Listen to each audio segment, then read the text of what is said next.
Now I'm going to set this shine that's on this adjustment layer, so it's affecting these two layers down here. That's what adjustment layers do.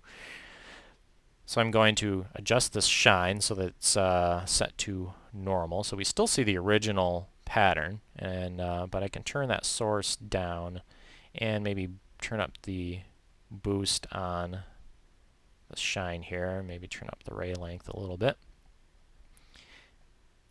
I still think I need to go down and turn this inner radius down just a little bit. There, it's looking pretty good. So if I move this around, zoom in a little bit. So as it crosses this center point, we really get some interesting looking patterns going on here.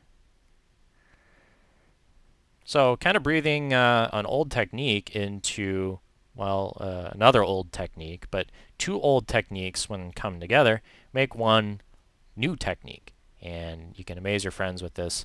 One other thing I might do is just create a simple star tool on top of all this. I'm going to show my center point here and draw a star. And make a number of points here. And again, tie this position to the null. So we just have sort of a spiky kind of shape going on.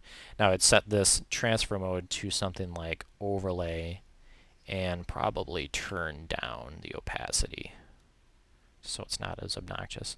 And maybe we'll send this down below the adjustment layer as well.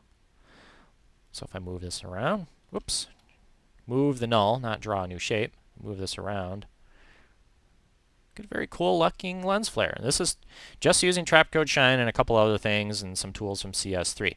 Now, another cool thing about using CS3 is that I can select a few of these properties and take advantage of this new brainstorm. So let's go into our flare here, and let's select these colors right here. So I gotta go into Shine, Colorize, Highlights, Midtones, and Shadows. I'm holding down the Command key, or you can hold down the Control key in Windows to just select additional properties.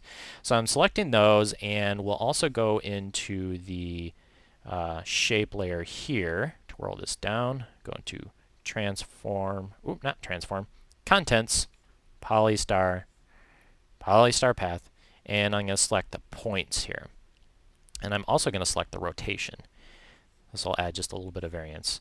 So I'm still holding down that Command key, and maybe we'll also go into this adjustment layer here, go into Colorize, and click on these as well. So I've got all these different properties selected. Now with these selected, I can go to Brainstorm.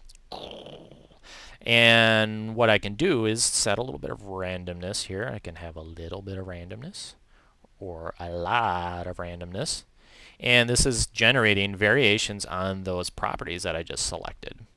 And if I expand this up, so this one's kind of purple, and this one's a little green. That's kind of ugly. This one's got some nice color going on with it.